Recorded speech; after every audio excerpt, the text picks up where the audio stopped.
Exposition. The dreaded exposition. What is exposition? Exposition, remember the program Lassie? Exposition would be someone falls down a well, right? Lassie's barking. And then the character comes up and says, "What do you mean, Lassie, someone's fallen down a hill?" Not hill, well, right? It's just unnatural, false, contrived dialogue, exposition, right?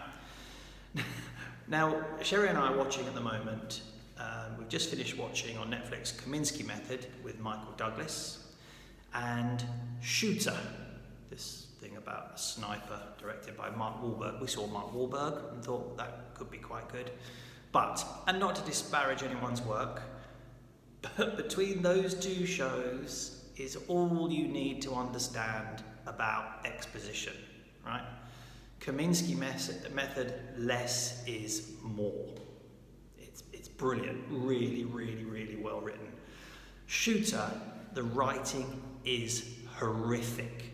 The most false, unnatural, telly, exposition type writing. It's just horrific. It makes me cringe all the way through. And I recognise it because I have the potential to do the same thing, right? So really mind that in your dialogue. Let's give you an example. So at the moment, I'm writing a book. There are two main characters, and they're up on a roof. Okay, they're university students up on a roof, and one of them is depressed, and the other one's trying to help him through it. So this would be exposition, right? Character A turns to character B and says, "Are you depressed?" "Yes, I'm feeling really down." Do you know what I mean? I mean, who talks like that? Who talks like that? So that's exposition. You're trying to get the reader to understand he's depressed, but in a very unnatural way. We could do it another way, right? Character A, "Hey man, how you feeling? How you feeling?" Right?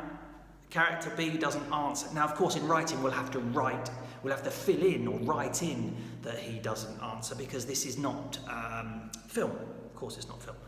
So you have to write that in. But what I'm saying is, in the second version, it's a little bit more natural. That's what would happen. You're not being told how he feels. You're kind of being shown, or you're being made to feel how things are going on. All right.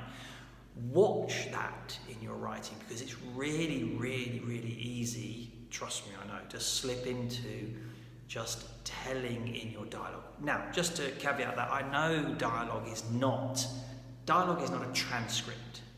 Dialogue itself, writing dialogue itself, is unnatural, because we don't speak like that. And in fact, if you were to transcribe what I'm doing here and move it as dialogue, it'd be horrific. There'd be ums and ahs and pauses and all sorts of stuff. Okay, so writing dialogue itself is contrived, but don't then further contrive it by telling. Yeah, "What do you mean someone's fallen down the well?"